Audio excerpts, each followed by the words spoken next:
Um, Thinking about impossible things, I went into Genesis chapter 6, Noah and the flood. Let me read this to you, okay? When the human Sorry. Let me fix my little tripod here. Okay, when the human population began to grow rapidly on the earth, the sons of God, and we're talking about angelic hosts, sons of God, who were not of good conduct, okay, saw the beautiful women of the human race, and they took any that they wanted as their wives. So they came and they took them, so basically raped them. Then the Lord said, "My spirit will not put up with humans for such a long time, for they are only mortal flesh. In the future, they will live no more than 120 years. Well, before they were living only 120 years, the age of Noah was 500 years old when he had Shem, Ham, and Japheth. And I think, they were growing up within that 100 years after he was 500 years, and they were building the ark, because it took 100 years, I think, to build the ark. I'm not even sure. Anyway, it also says in those days, remember, these angelic beings came and they raped the women, all those that they took for themselves and wanted. In those days and even afterwards, giants lived on the earth.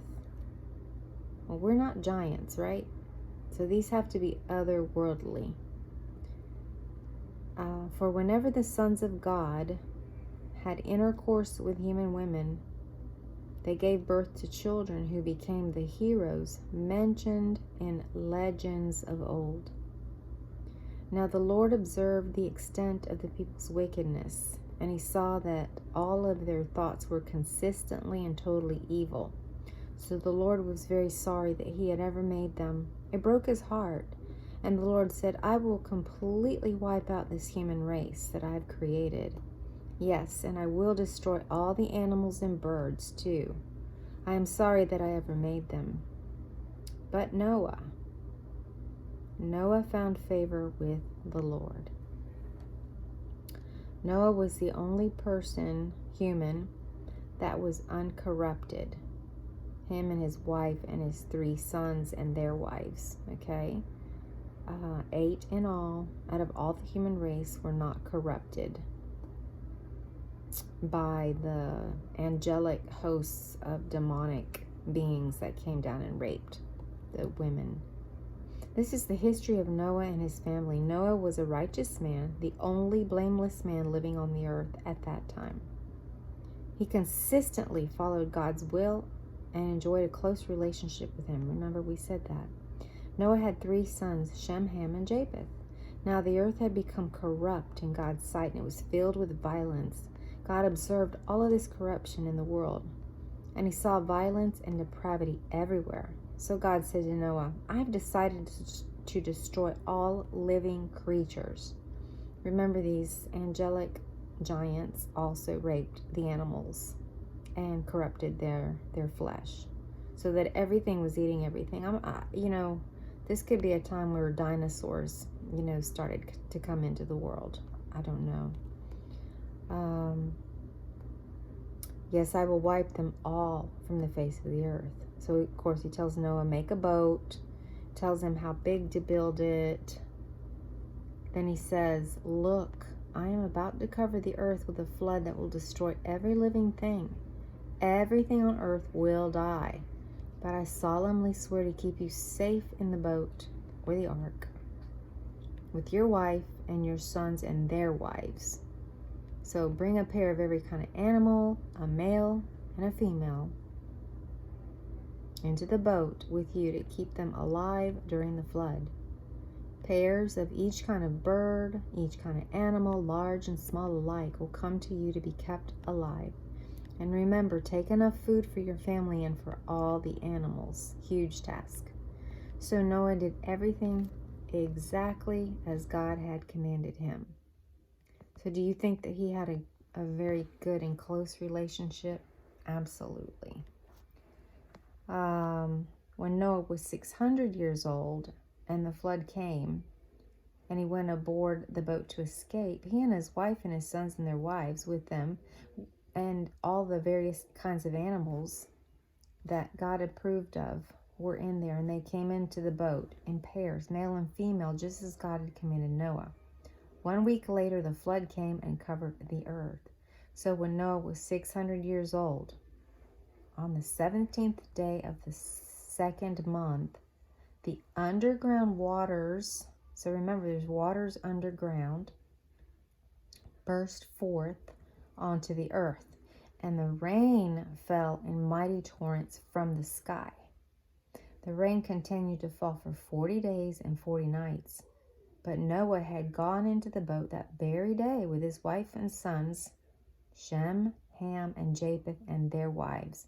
With them in the boat were pairs of every kind of breathing animal, domestic and wild, large and small, along with birds and flying insects of every kind. It says breathing animals. I've always wondered, what about the underwater animals? I never had an answer for that. So I guess obviously they didn't drown, but interesting, because I've always wondered, what about those animals, the dolphins and the whales and the octopus and everything else?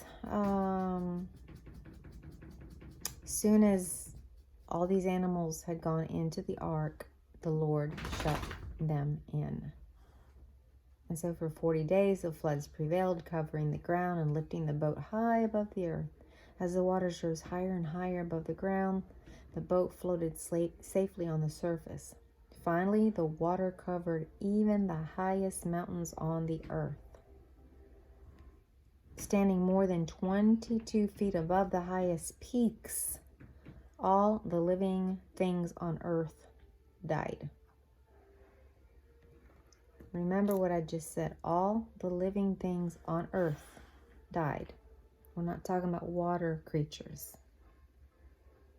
So he says birds, domestic animals, wild animals, small animals, all the people, everything died that breathed and lived on dry land. That goes to show you that I don't read my Bible very well, because there's my answer. Everything died that breathed and lived on dry land. There's something to that. Okay. I don't know why the things in the water were allowed to stay alive. Every living thing on the earth was wiped out. People, animals, both large and small, and birds. They were all destroyed, and only Noah was left alive, along with those who were with him in the boat. And the water covered the earth for 150 days. But God remembered Noah and all the animals in the boat. He sent a wind to blow across the waters, and the floods began to disappear. The underground water sources ceased their gushing, and the torrential rains stopped. So the flood gradually began to recede, and after 150 days, exactly 5 months from the time the flood began, the boat came to rest on the mountains of Ararat. 2.5 months later, as the waters continued to go down, other mountain peaks began to appear. Another 40 days, Noah opened the window he had made in the boat. He released a raven that flew back and forth until the earth was dry. Then he sent out a dove to see if it could find any dry ground, but the dove found no place to land because the water was still too high. So it returned to the boat. Noah held out his hand and drew the dove back inside. 7 days later, Noah released the dove again. This time, toward evening, the bird returned to him with a fresh olive leaf in its beak. Noah now knew that the water was almost gone. A week later, he released the dove again, and this time it did not come back. I like that. Finally, when Noah was 601 years old, 10.5 months after the flood began, Noah lifted back the cover to look. The water was drying up. 2 months went by, and at last the earth was dry. Then God said to Noah, "Leave the boat, all of you. Release all the animals and birds so they can breed and reproduce in great numbers." So Noah, his wife, and his sons and their wives all left the boat, and all the various kinds of animals and birds came out pair by pair. So there was order even as they were coming out, pair by pair. It wasn't everybody rushed out, everything tried to kill. No, there was still love inside of these creatures and inside of the human being, because there wasn't corruption in them. Okay. Then Noah built an ark to the Lord, and he sacrificed in it the animals and the birds that had been approved for that specific purpose. And the Lord was pleased with that sacrifice and said to himself, "I will never again curse the earth, destroying all living things, even though people's thoughts and actions are bent toward evil from childhood." From childhood.